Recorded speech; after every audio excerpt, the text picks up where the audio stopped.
Hello বন্ধুরা, চলে এসে শঙ্করী দি হেসেলে। দেখো হেসেলে আজকে রান্না হবে মুগের ডাল নিরামিষ, যেহেতু আজকে গুরু পূর্ণিমা।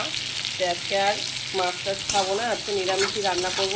সেই জন্য আজকে দেখো মুগ ডাল আমি এখানে সেদ্ধ করে নিয়েছি, নুন হলুদ কাঁচা লঙ্কা দিয়ে। কাঁচা মুগ ডাল করবো, কিন্তু আমি আজকে ভাজিনি। আমি মুগ ডালটা না কাঁচাই খাই, কারণ কাঁচা খাওয়া খুব ভালো।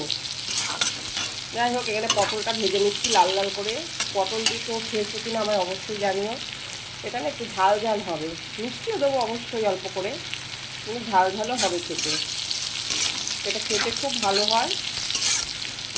আর রান্না করবো একটু নিরামিষ তরকারি করবো, একটু ভাজাভুজি হবে আজকে। চলো দেখাই তোমাদেরকে।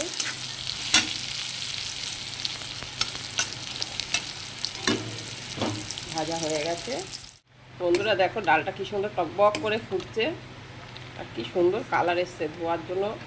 এই যে কালারটা দেখো। ডাল কিন্তু আমার রেডি হয়ে গেছে।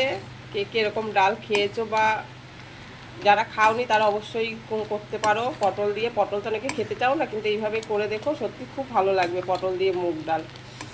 তা যদি কারো ভালো লেগে থাকে অবশ্যই আমাকে কমেন্ট করে জানিও।